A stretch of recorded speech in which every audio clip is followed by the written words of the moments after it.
Inside a boardroom, a naked man lies face up, unconscious on a large oak table. The room around him is comfortable, but sterile. There are no windows, and the only light buzzes from the fluorescent panels above. Pastel prints line the beige walls. This is Mark, mid-30s. He's tall and thin, his hair neatly combed, his breath slow but even.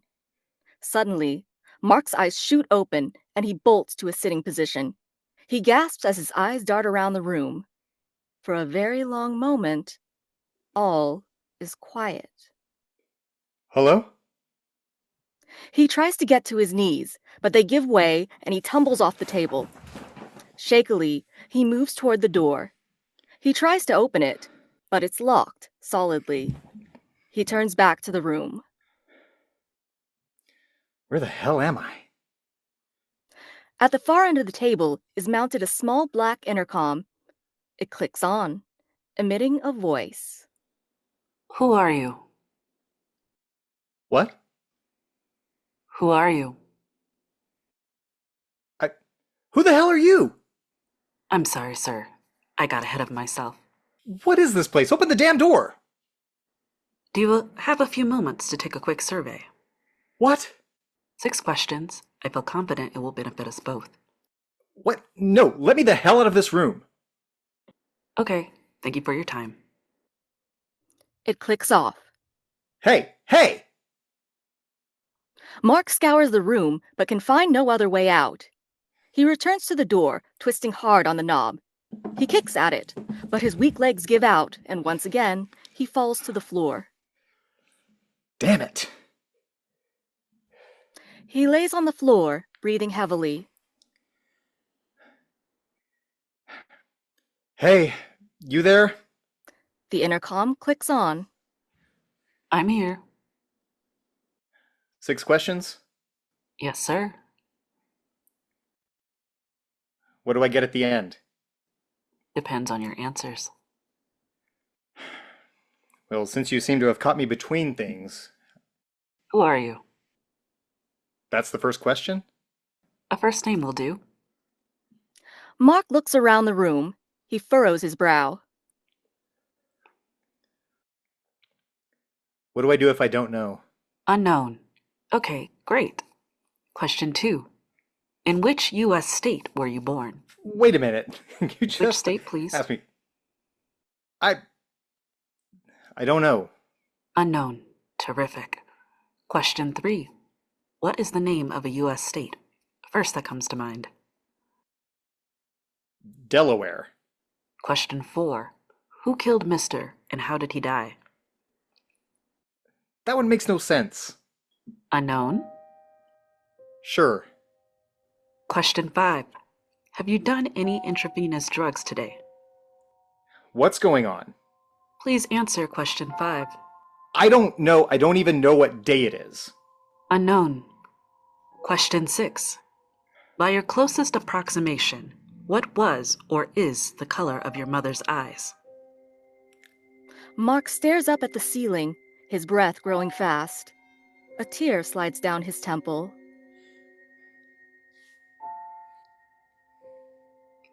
Unknown. Applicant's response record is unknown, unknown, Delaware, unknown, unknown, and unknown.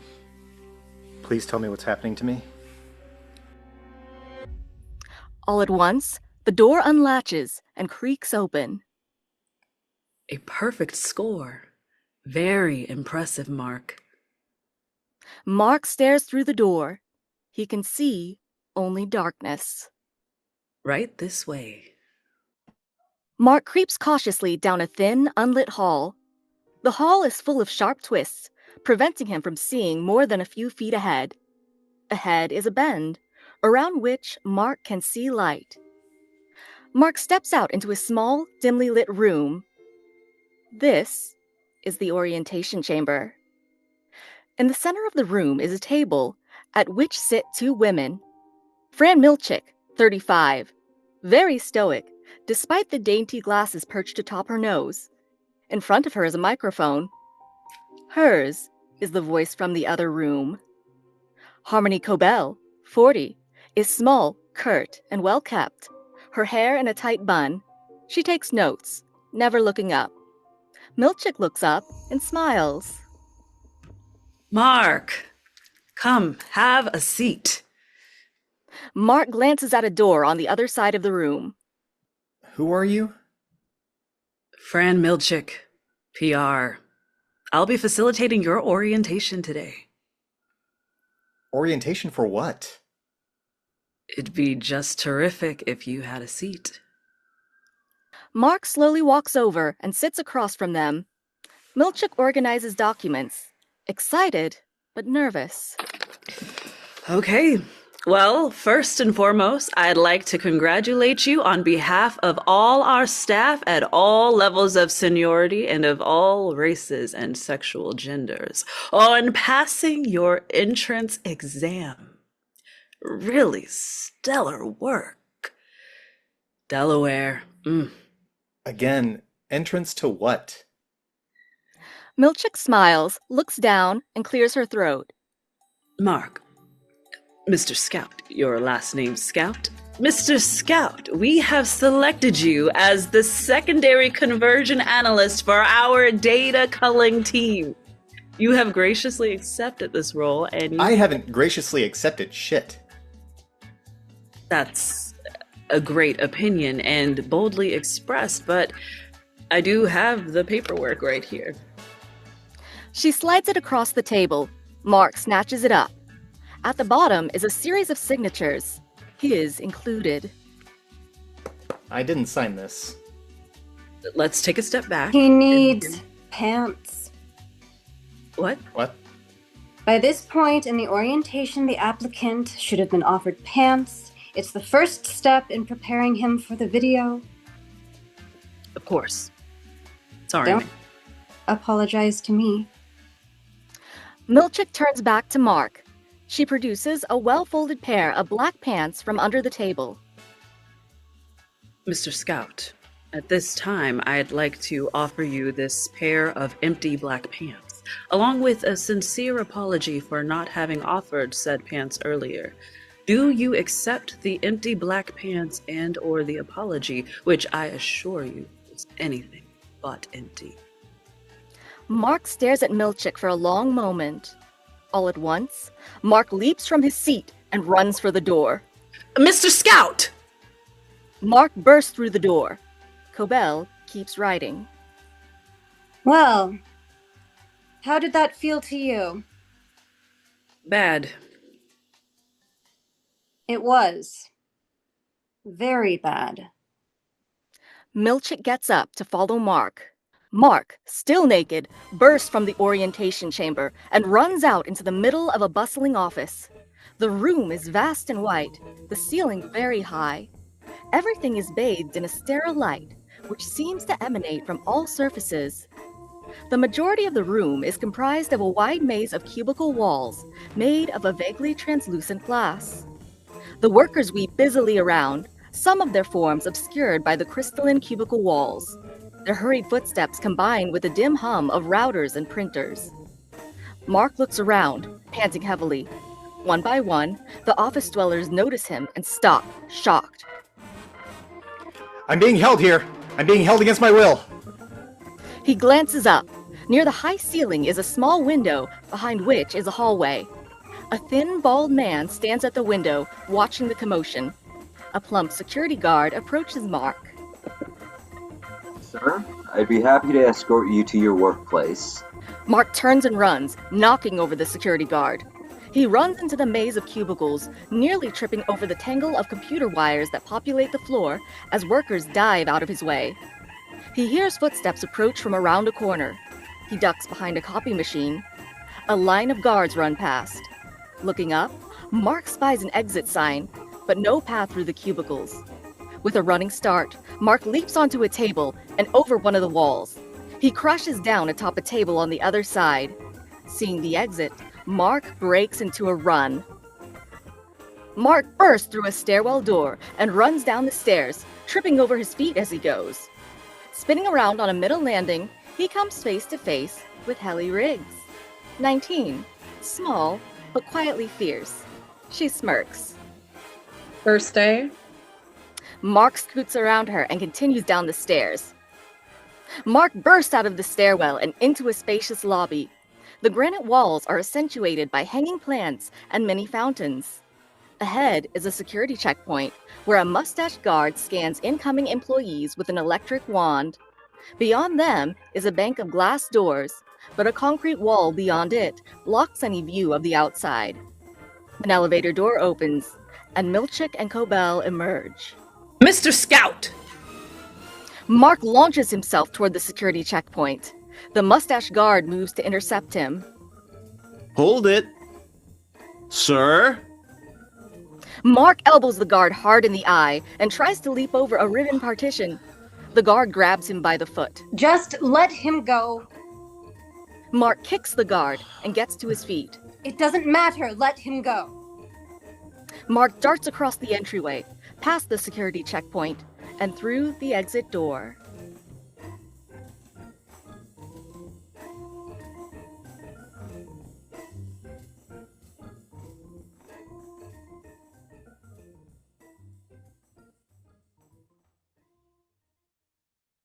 We cut to the lobby, again. The light is suddenly different, softer, faintly golden. It's now late afternoon. The room is far less busy. Mark steps into the door he just ran out of. He's dressed in a simple black suit and tie. He looks to his left. The mustache guard sits in a folding chair, holding an ice pack over his eye and glaring at Mark. How are you feeling? Mark whips around to see Cobel standing next to him.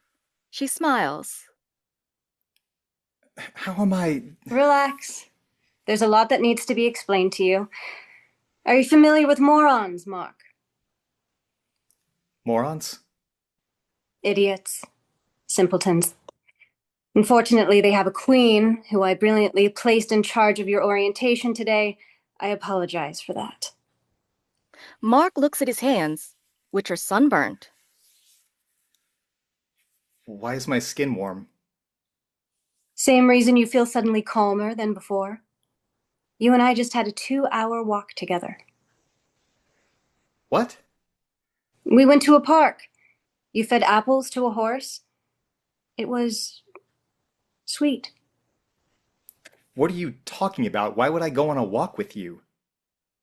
Because outside of this office, you and I are already good friends. He stares at her, confused. She puts her arm around him. Mark, my mother was a Catholic. Not a very good Catholic. When I had a bad day, she used to tell me my angels had a hangover. And right now, you probably feel like your angels just OD'd on heroin. You could say that. Well, the good thing about angels is there's a shitload of them. And when your angels OD, it's never too terribly hard to find some new ones. Mark says nothing. Cobel turns and walks toward the elevators. Let's go find some new angels. Mark stares after her for a moment, then follows. Inside the culling office, Irving Bailiff, 65, sits under his desk. Irving is heavy and bald, but his demeanor is childlike. On the carpet in front of him sit a dozen small objects. A snow globe paperweight, a couple of glue sticks, a handheld pencil sharpener. As two coworkers converse unseen, Irving arranges the objects in a rough circle. Just seems soon to bring on a rook. The ink ain't dry on Petey yet. We need a fourth. We can't do the job without a fourth. Yeah, well, maybe you shouldn't have gone and tried Not to get... exactly what he wanted. Besides, they've been treating this guy for months. Would have happened eventually. Just seems soon. Irving completes the circle and starts placing objects in the middle. You really saw this guy's dick? Just for a second. You shouldn't go around seeing dicks, you know. It's a uniquely distracting organ, biologically. Well, I didn't exactly seek it out. Just makes me ill. Then bringing in some nice-dicked rook mere days after Petey's departure. I didn't say he was nice-dicked. What? I didn't say that. You said that. Irving finishes the pattern. The objects are now arranged in a crude human face. He smiles at it, wistfully. Look, we can split hairs all day, or we can prepare like we were told. Where's the welcome sign? Irving's going to do it. And Irving is where, exactly? As footsteps approach, Irving hurriedly gathers all the objects back up and puts them in a paper bag. He stows the bag under the far corner of the desk. Helly, the young woman from the stairwell, kneels down to address Irving. Hey, Irving. Hello. You having a little dark time? The lights hurt my brain. Mine too. Which is a good sign. Means we have brains. Yeah, big fat ones. Hey, I was hoping you'd hang up the welcome sign before the next culling starts. You did promise me. I was worried I'd mess it up and Dylan would tease me. Have you ever noticed how Dylan never complains about the lights? Yeah. Yeah. She offers him her hand. Come on. Let's hang it together. He takes her hand.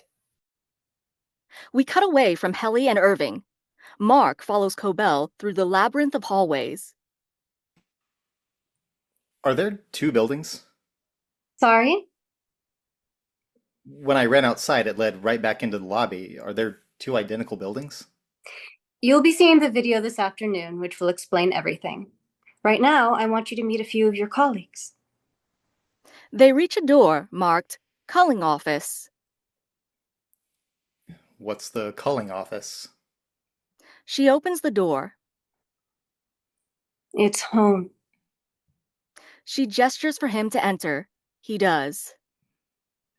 The office inside is large, blank, and white. In the center, 4 desks face one another. Helly sits at one, and to her left is Irving. To her right is Dylan Hogan. Dylan is 40, and despite a sense of swagger, looks vaguely diseased. All 3 type vigorously at clunky beige computers at their desks. Mark stares at these 3 for a moment.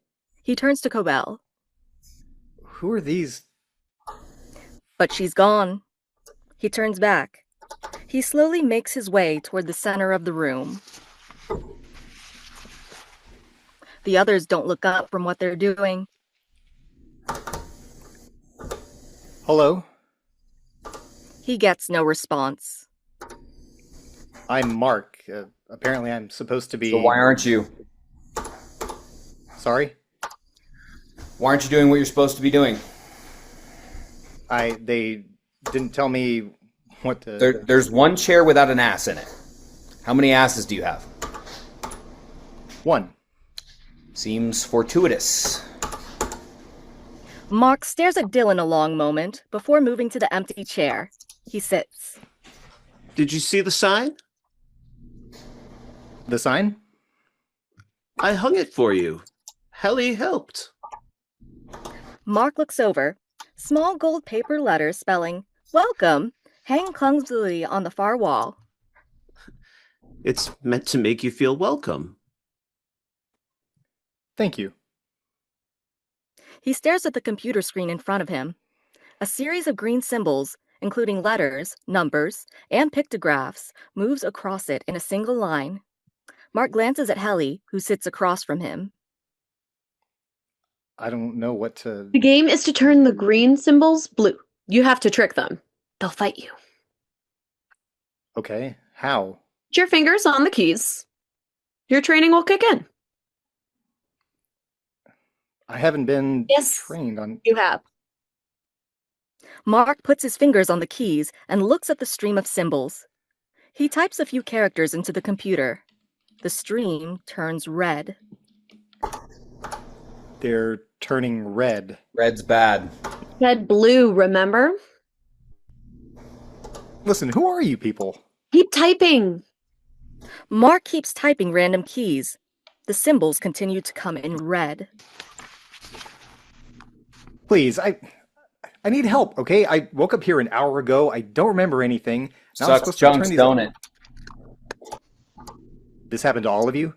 3 years ago for me. which now makes me the senior employee. By like 2 days. I used to be the baby. Now that you're here, I'm just Irving. What is this place? How do we get out of here? It's all in the video, man. What video? Why is he mad? He's not. Petey was never mad. Who the shit is Petey? You know, calling time tends to be quiet time. To shit with culling time. I don't even know what that is. Language! Damn it. For a moment, everyone just types. Dylan rubs his face. It's Mark, you said, right? Yeah. Okay, Mark. Do me a favor. Look at your screen. What? Just look. Mark looks. The symbols on his screen have all turned blue. He continues to type letters onto the keyboard, changing the symbols to blue as they appear. I'm turning them blue. Funny that, huh? How am I doing this? Because you were trained to, Mark. I know you're losing your shit right now. I did too. There's an order to all this, and it will present itself to you in due time. So until that time comes, I need you to just take a breath and trust that you're going to be okay. Can you do that for me, Mark? Yeah, I'm okay. I'm okay. They all keep typing in silence. Is he mad because I hung the sign bad? Nah, Irving. You hung the sign great. Mark leaves the culling office and enters the men's restroom. He sits down in a stall. He rubs his face, breathing heavily. After a moment, he opens his eyes. He notices a message scratched into the bottom corner of the stall that reads, "I'm taking me with me." Don't throw up, okay? Mark straightens up, startled. Helly sits in the stall next to him. 'Cause if you do, then I will. Then the janitor will have to come through and he hits on me. This is the men's room. Women's gets lonely. You're from the stairwell, right? Not originally, but I saw you there. Sorry I was naked. It's cool. It was funny. I'm Helly. What's the thing with the letters? Why do we do that? It's called data culling, and I have no idea. You don't know what it means? No? I know it's important, though. Uh-huh, and how much of this is going to make sense once I've seen this video everyone keeps talking about? Exactly 4%. You're not going to see it, though. Sorry? Well, not today, anyway. Cobel said that everything Something was will leading come to up. There will be an inspection or a drill. I was here 6 months before I saw it. Why? Because you're more likely to accept it once they've broken you some. The door opens and Irving sticks his head in. Helly? Hi, Irving. You're supposed to go in the girls' room. You're a girl. I know. I'm sorry. Did you forget? Yeah, I forgot. Can you not tell on me, please? Okay. But I'll write it in my diary. That's good. He leaves. Is he okay? He's different. He's also by far the fastest color in the office. The door opens and Irving pops in again. Also, if Mark's in there, tell him that we have an inspection tonight, so they'll show him the video tomorrow. Thanks, Irving. I'll tell him. Irving leaves again. Is there a way out of here? You should watch the video. Thanks, I'll look forward to that. Using her foot, she slides a scrap of toilet paper under the stall wall. I mean, we should watch it now. Mark looks down at the toilet paper scrap. Drawn on it in pen is a crude map. We cut to a thin, empty hallway.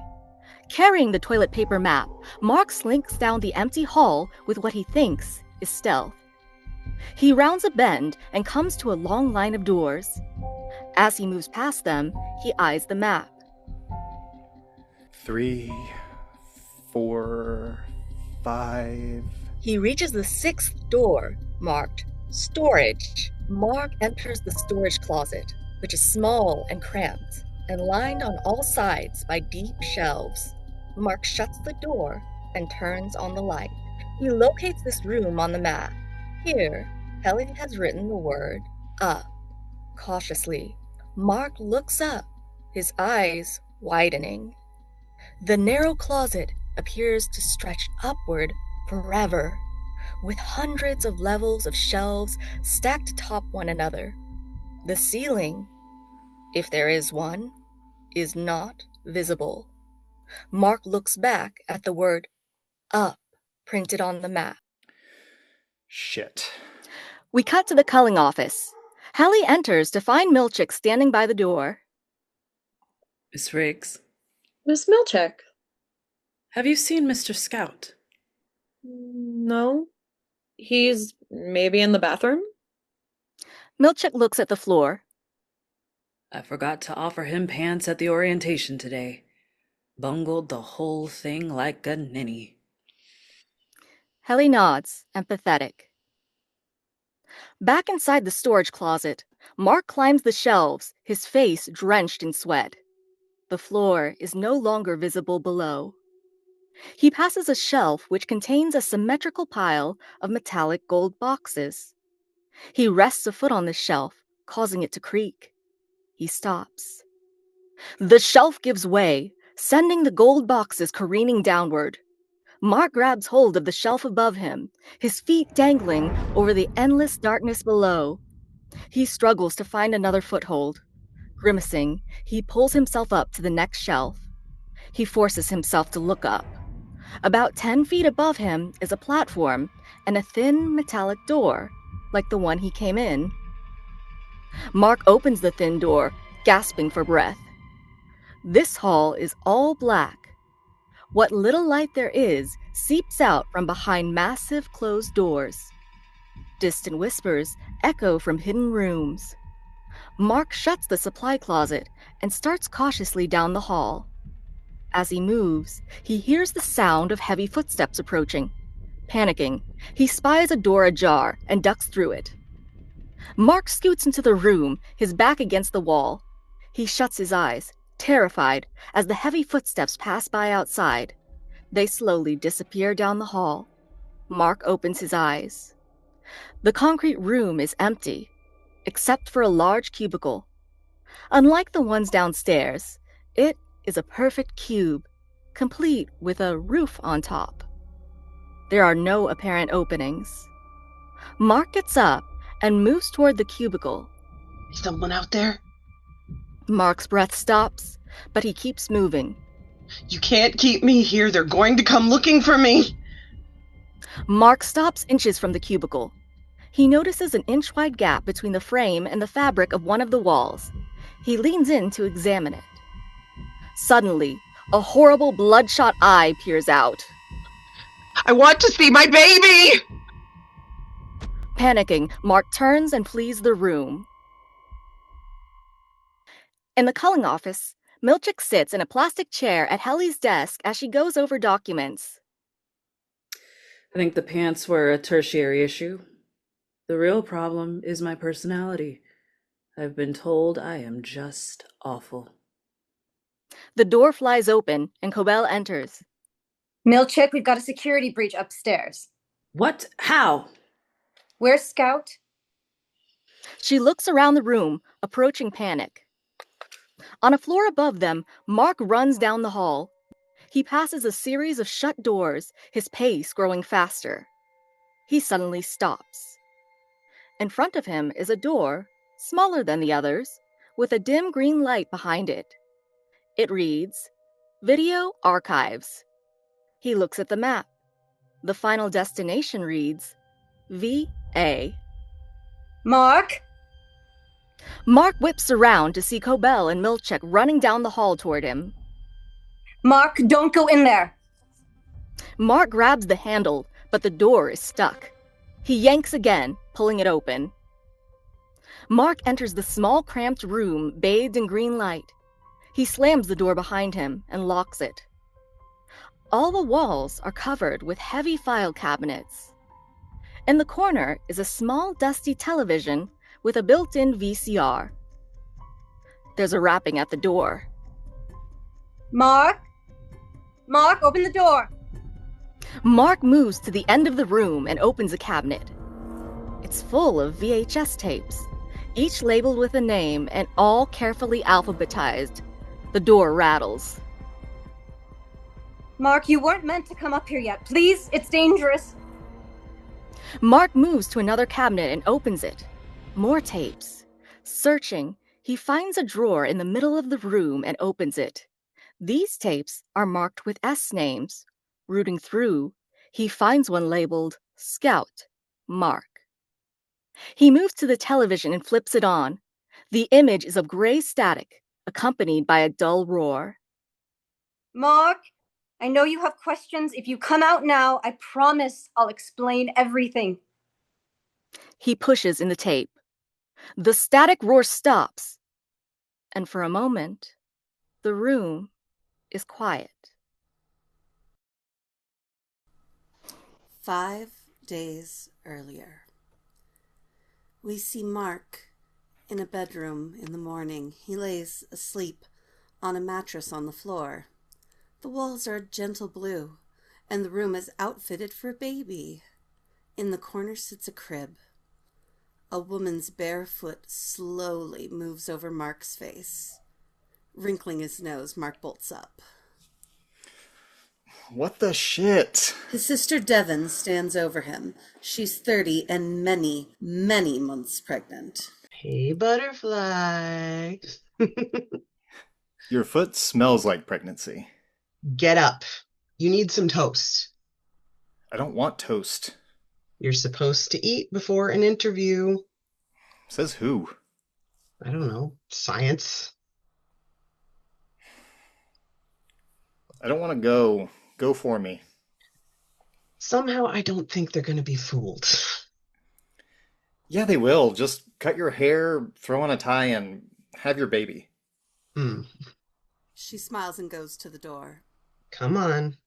Have some toast. No. We are inside of the Hale household. Mark is sitting at the kitchen table, beginning to put on his shirt and tie while begrudgingly eating toast. Next to him is Ricken, 40, in a silk robe and androgynous glasses.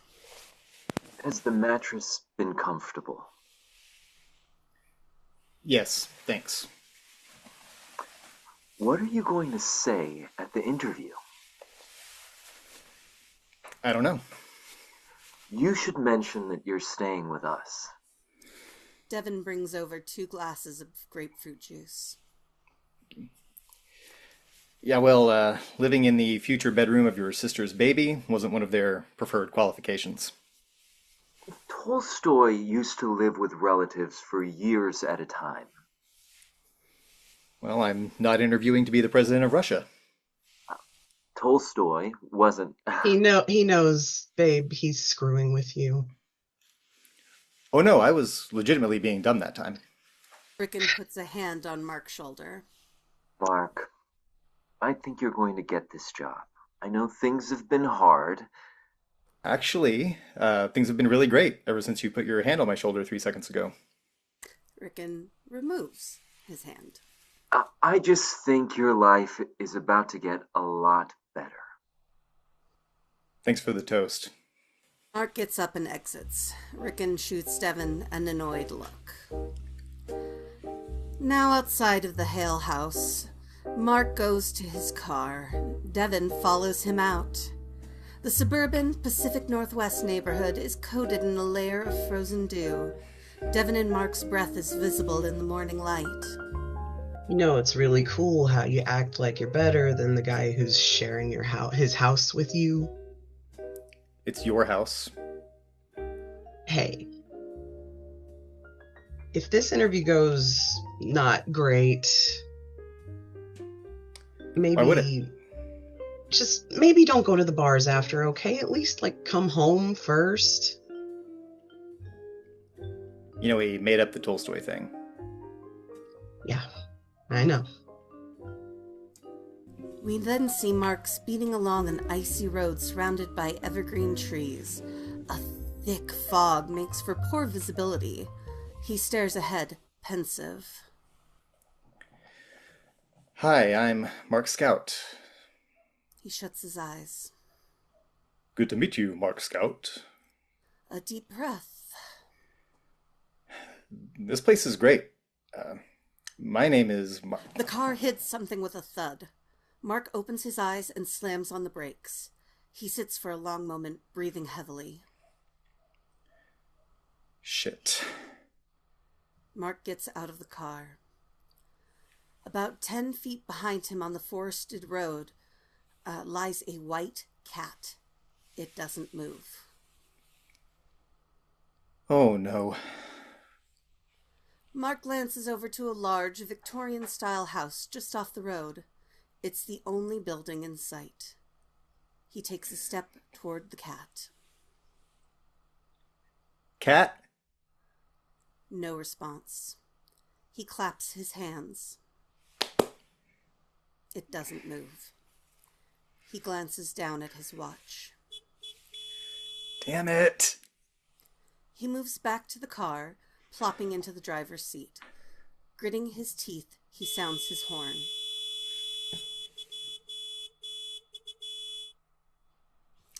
No response from the house. He lays on the horn again, this time for longer.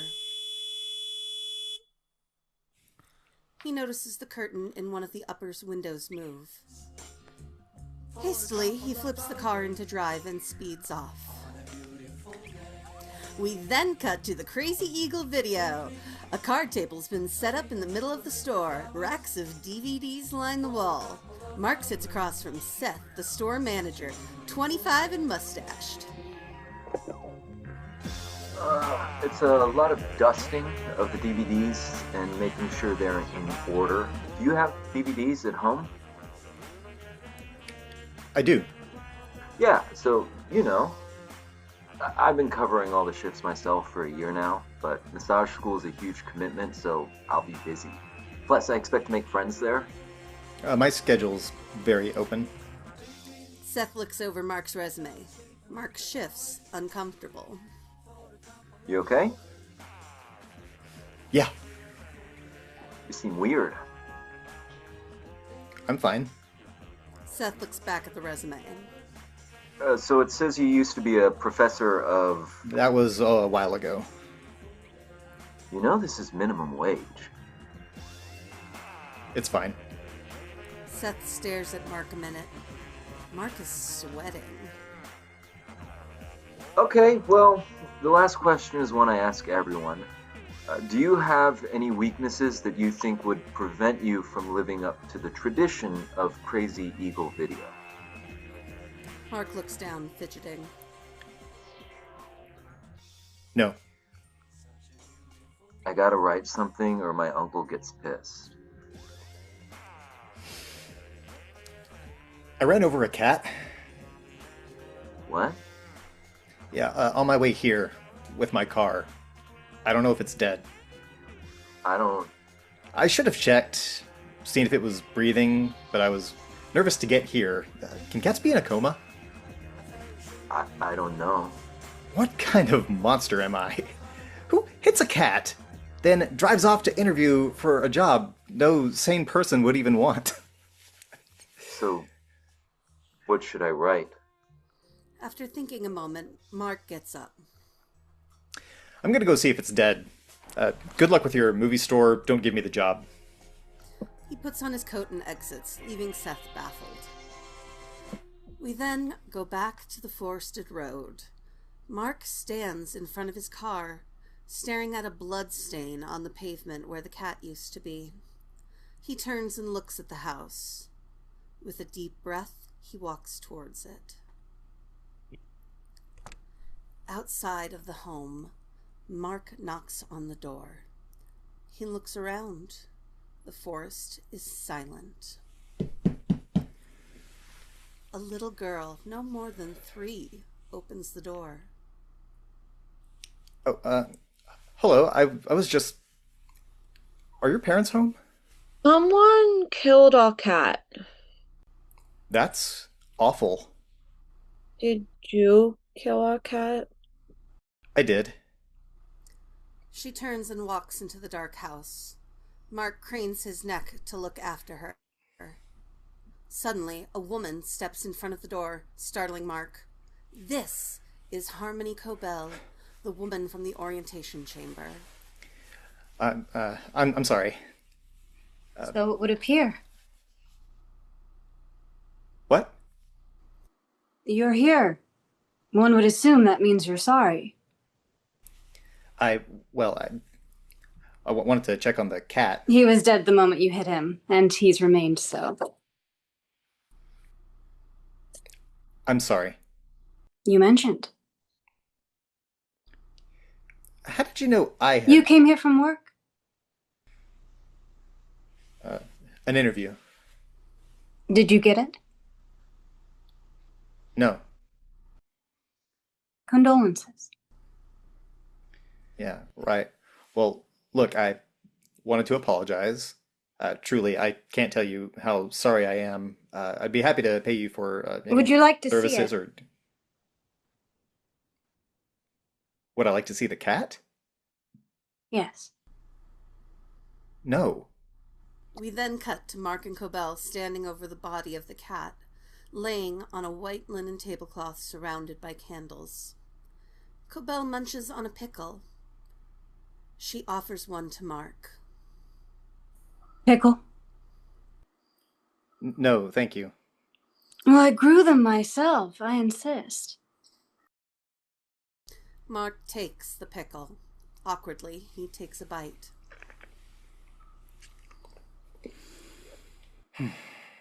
What was his name? Mister. It's a funny name for a cat. Well, I suppose I'm funny. Each take another bite of pickle. I'm Mark. Harmony. Cobel. Pleasure. It's of interest to me, Mark, that you drove away. You seem more courteous than that. Were you afraid? I guess. Yet you had the courage to come back, knowing our disdain for you would be compounded by the initial act of cowardice. Well, it seemed right. How did the actual slaying feel? Slaying? I myself have only murdered small insects, nothing mammalian. Did it make you feel powerful? No. No, not at all. It was the opposite of that. The opposite of powerful. Describe that for me. I just had to go. I felt horrible for Mister, but I had an interview, and I couldn't feel horrible right then. And how many things in your life are you putting off feeling horrible about? She takes a massive pickle bite. I should get home. Excuse me. He turns to leave. Do you feel horrible about Eleanor? He stops. Turns around. His legs suddenly shaky. In the divorce proceedings, she accused you of, quote, acute workaholism. I've never heard it phrased that way. She sounds like a firecracker. He stares at her, steadying himself against a side table. How do you... Or what about being fired via text message 2 days after signing divorce papers? Decreased focus, they cited. Have you gotten around to feeling horrible about that? Mark falls back against the wall. I feel sick. Take it easy. Take it easy. What was in the pickle? I won't lie. There were drugs in the pickle. Mark slumps down, falling to the floor, his vision blurring. Cobel slowly walks toward him. I'm proud of you, Mark, for coming back. That was very, very brave. The room goes dark as Mark passes out. Sometime later, after the sun has set, Mark slowly awakens and finds himself inside Cobel's basement. His head is spinning. The room is dank, the walls made of rotted wood. He sits in a chair at a table. Cobel sits across from him. In her hand is a shoebox. You're up. Mark tries to stand but finds he's handcuffed. Mark, I feel like I've been hard to read so far. That's irksome. Will you let me explain myself? Please, let me go. I heard you slam on your brakes after you hit Mister. I wrote it down, your plate number, on a takeout menu and looked you up after you drove off. And that's why I know who you are. Simple as that. The things you knew, there's no way. It was anybody specific. could... It was specific, right? That's the other thing I wanted to talk about. See, I work for an organization that's in the business of specificity. We don't like not knowing things. What else do you know about me? She leans back.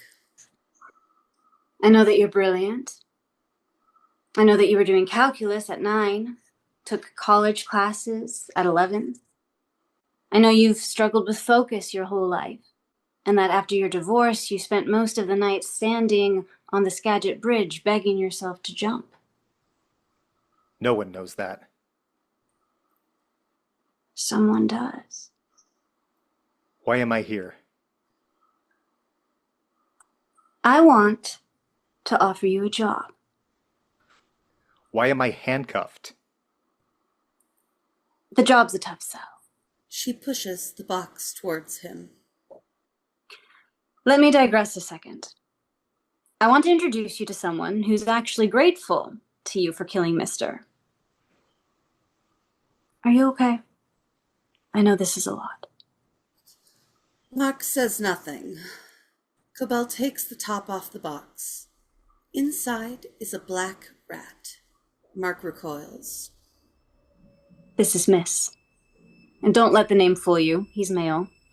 My daughter picks the names. Cobel reaches into the box.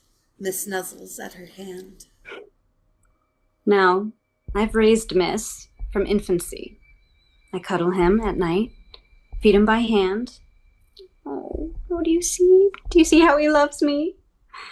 Oh, yes, you do, little miss. Why are you showing me your rat? She reaches under the table and pulls out a small cylindrical device with a single switch on top. She lays it on the table next to the box. This beacon was built by my company. It broadcasts a hypersonar frequency, which activates a chip inside Miss's brain. When the beacon is on, Miss can only access memories from when it was on. And when it's off, he remembers everything else. Does that make sense?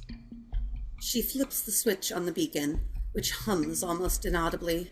Miss instantly becomes hysterical, retreating to the back of the box and squeaking in terror. Now, I should mention that when the beacon is on, I burn Miss on the belly with a soldering iron. She reaches into the box. Miss cowers in terror. He screams and screams, but I don't stop. Sometimes it lasts an hour. She removes her hand. Okay. That's anything. Cobel clicks the beacon off again. Miss instantly calms down. Cobel picks her up and nuzzles her affectionately. Mark stares at this in horror. Who the hell are you? Cobel lets Miss crawl onto the back of her neck. I'm an office manager. I work at the most revolutionary company on the planet, and I'm prepared to offer you $500,000 a year to come join us. The only condition is that you will receive a beacon of your own, and your perceptual chronologies will be split. Between the hours of 9 and 5, you will have no knowledge of who you are or where you are from, only work memories. And in your outside life, you will know nothing of what you do for the company. The vital nature of work requires such secrecy. Mark stares at her. He has no words. By the way, those cuffs are plastic. He looks down at the cuffs, then pulls his arms up sharply, breaking them. He stumbles to his feet. This is psychotic. There's no way what you're describing It's is real. legal. It's real. It violates no law, and it's brought solace to many of our workers. By cracking their brains in half? Mark, my mother was an atheist. She used to say that there's good news and bad news about hell. The good news is that hell is the product of an overactive human imagination. The bad news is that what human beings can imagine, they can create. I think that hell is a world where you eternally obsess over where you'll be in 12 hours. Where your marriage freezes to death in the shadow of your career. Mark, what if you could walk into work in the morning and skip straight to the quitting bell? Remove the anxiety of being a worker and only be a person. That's what it's like. Unless you're unlucky enough to wake up as the worker. In which case, you would know nothing else. Those who have had the procedure are happier, both at work and at home, than ever before in their lives. He stares at her another moment. Have you had it? No. Then when you get to work tomorrow, you can tell everyone that I told you to go straight to hell. Cobel laughs at this. Mark turns and stumbles to the door. Give it some thought, Mark. You know where to find me. Mark reaches the door and shoves it open. Cobel scratches Mrs. neck. That was funny. That was a funny thing he said, wasn't it, miss? Yes, it was. Miss nuzzles her hand. We then cut to Mark sitting in a police station. He sits across from Officer Irons, 40 and incredulous. Okay, so you hit the woman's cat. Yes. And didn't go back to check on it. No. In cases like that, sir, you should get out of the car and assess the animal. Please listen, this woman drugged and kidnapped me. Officer Irons ponders this a moment. Would you give me a moment, sir? Yeah. Mark gets up and makes his way to the waiting area. He sits down in one of a long row of chairs. Through the window, he sees Officer Irons talk to Officer Green, 55 and skinny. Mark leans back, rubbing his face. He doesn't notice Kaya, 26, petite and strung out, sitting a few chairs away. So what did they bring you here for? Mark looks at her exhausted. They didn't. I came to report a crime. Oh, me too, but they won't listen to me because they say I'm bonkers. Okay. You know, my dad was killed when I was 10 on his birthday, but they will never catch who did it. And do you know why that is? Do you want to know why that is? Listen, I've had kind of a rough night already. Yeah, it was because she was killed by angels. Mark stares at her, speechless. He flew out of one of his presents. It was the one with the gold wrapping paper, and then they pulled bones out of him until he died. They pulled just so many bones. I didn't even know you could have so many bones. Like, do you know how many? There's just bones everywhere. Oh, okay. The door to the office opens and officers Iron and Green emerge. Mr. Scout? Yes. The officers glance at each other. Take us there. As the sun rises, the officers get out of their car and see the forested road from earlier. They walk along this road to join Mark, who's standing in front of his own parked car, staring in disbelief. The area where the house stood is now a vacant field. Only a plastic porta-potty sits in the center. For a long moment, they all stare. This is the house, sir?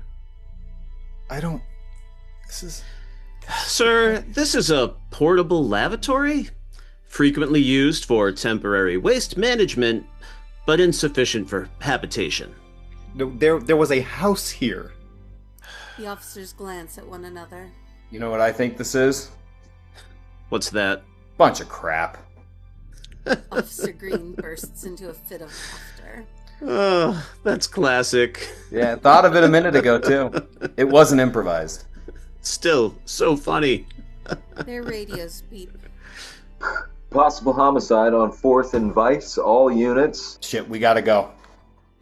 Wait, can't you just go and look at the ground? Please return home, Mr. Scout. Contact us only if there's an emergency. The officers run to their car and get in. They peel out and speed off. Mark stands at the side of the road, staring after them. He starts to walk to his car. He turns, regarding the porta-potty. He then opens the door and sits down. He shuts it behind him. He looks around the porta-potty, silent for a long moment. Are you here? Of course I am. Mark looks up. At the top of the porta-potty is a speaker. How did you do that? I can't tell you. But let me ask you this, Mark. Is it not worth considering that a company that can make a house disappear may also be able to fix your somewhat broken life? He thinks about it.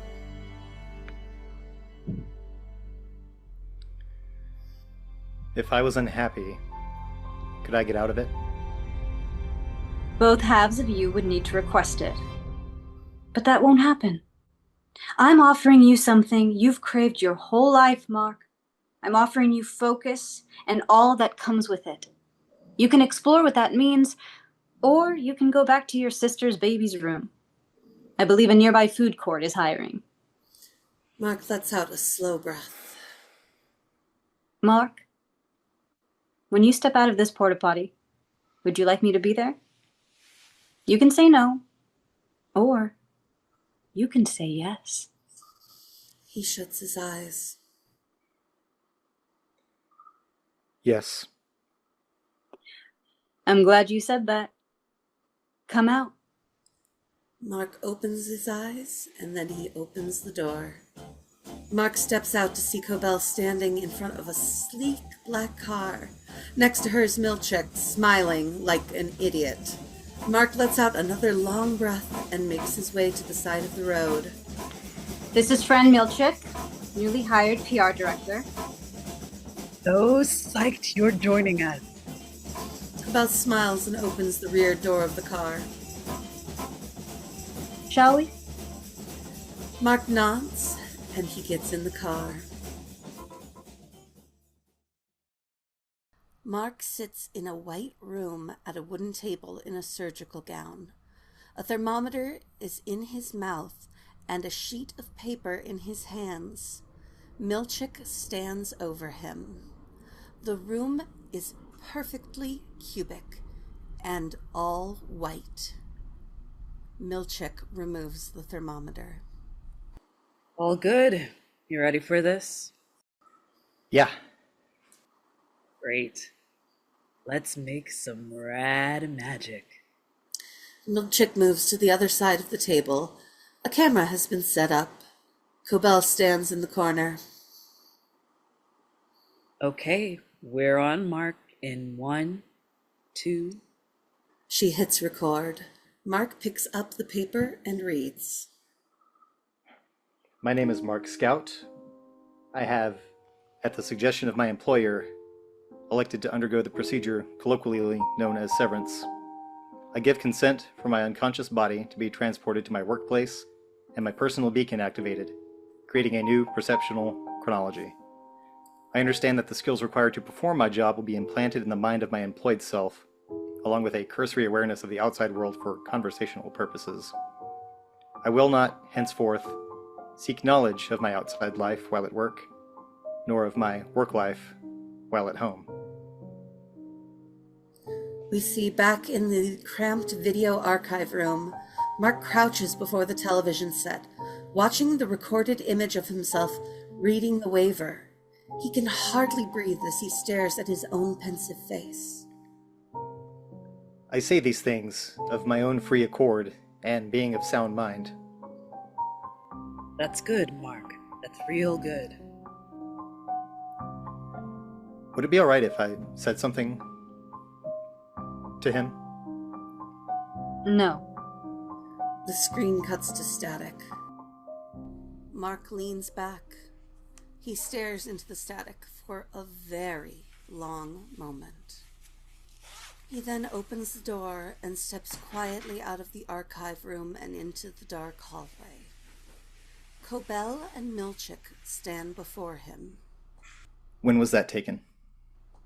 This morning. Mark nods.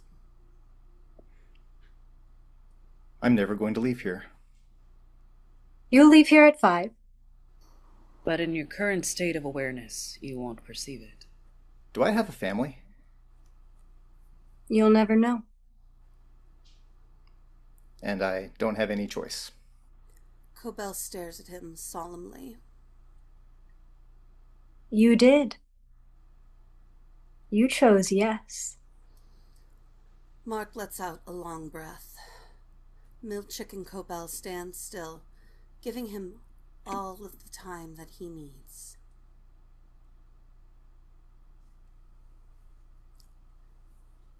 We now cut to an even darker hallway. We see Cobel walking down it. She rounds a corner and stops. Before her is a corridor so dark that the end is not visible. He's gone.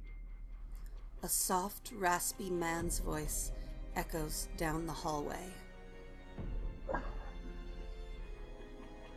Has he come to us defective? No. He's curious. Like the other, for him. Cobel looks at the floor, uncomfortable.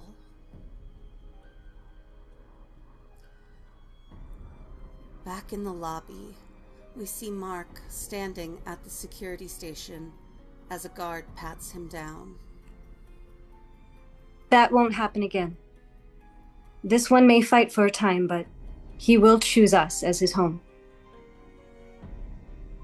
And if he doesn't choose us? The guard waves Mark to the door. Mark stares at his reflection in the glass, pushes the door open, and exits to darkness. Then he'll have nothing left but the dark.